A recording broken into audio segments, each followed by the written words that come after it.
Good morning student. Class 7 के लिए आज हिंदी ग्रामर में निबंध लेखन है जिसका शीर्षक है विज्ञान का चमत्कार। विज्ञान का चमत्कार, जैसा कि आप जानते हैं कि आधुनिक युग में विज्ञान यंत्रों के बिना प्रगति एवं सभ्यता की परिकल्पना अधूरी मानी जाती है। प्रकृति प्रदत्त वस्तुओं से जब मानव सभ्यता अधूरी रही तो आवश्यकता अनुसार मनुष्य अनेक चीज़ें खोज करके मानव सभ्यता को विकसित किया। प्रकृति ने मानव सभ्यता के विकास के लिए आवश्यक वस्तुओं को निःशुल्क प्रदान किया, लेकिन मानव ने अपनी बुद्धि और विवेक के अनुसार उस सुविधा को सुविधाजनक बनाने के लिए, अति सुविधाजनक बनाने के लिए अपने प्रयास को जारी रखा और उनका जो प्रयास है, उनका जो खोज है, उनकी जो परिकल्पना है, वही वैज्ञानिक तत्व हुआ। उसी को हम वैज्ञानिक आविष्कार मानते हैं।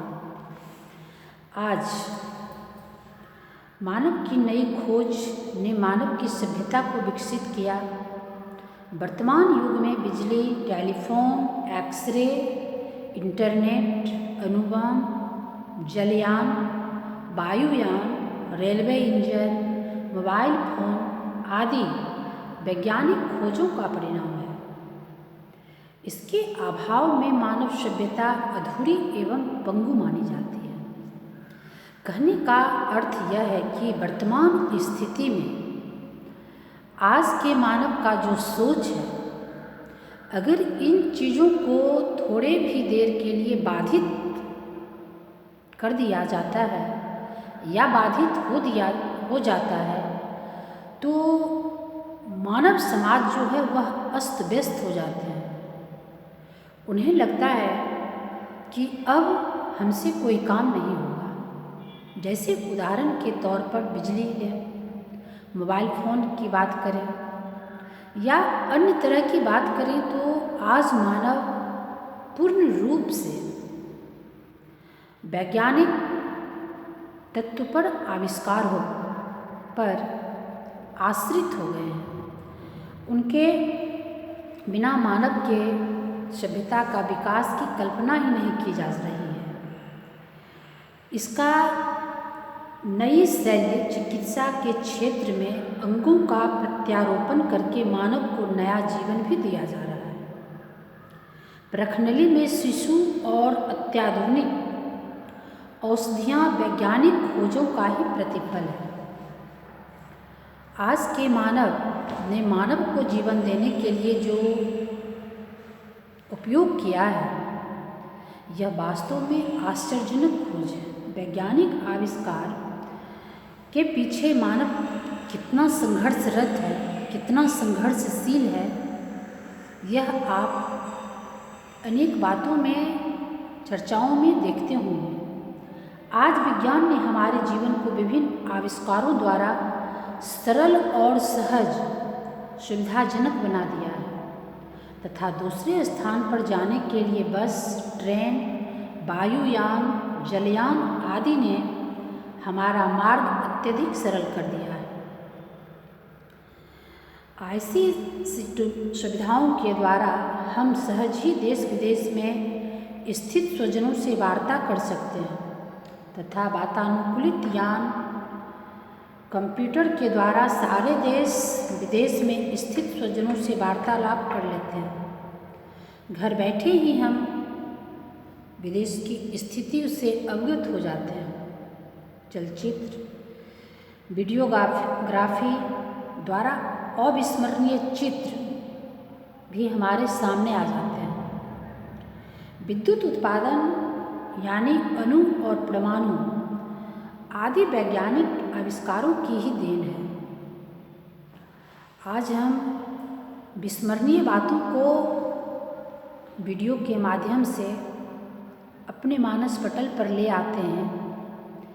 यह एक मानव के लिए बहुत हित की बात है। जैसे आप जो जागरूक बच्चे हैं, जिनमें जागरूकता है पढ़ाई के प्रति, तो मान लिया जाए क्लास में जो शिक्षक पढ़ाई करवाए हैं, अगर वह बच्चे उस दिन अनुपस्थित हैं या क्लास में किसी कारणवश ना आए या ना समझ पाए, तो उनके लिए कितनी यह सुविधाजनक बात है कि वह अपने क्लास में वीडियो को खोल करके देख लेंगे कि आखिर इस पाठ में क्या पढ़ाया गया है।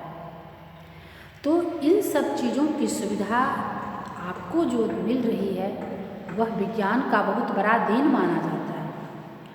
आज के तकनीकी युग में शिक्षा के साथ साथ अन्य क्षेत्र में वैज्ञानिक आविष्कार ने अपना सर्वश्रेष्ठ लक्ष्य को प्राप्त कर लिया है। आज इसके अभाव में मानव जीवन की परिकल्पना अधूरी है। वैज्ञानिक यंत्रों ने हमारे जीवन को सुखमय बना दिया है। वैज्ञानिक आविष्कार के बिना हम अपने आप को अधूरा समझ लेते हैं। लेकिन कहा जाता है कि जहाँ सुख है वहाँ दुख भी उसके साथ ही आता है। जैसे कुछ लाभ हैं तो कुछ हानियाँ भी होते हैं।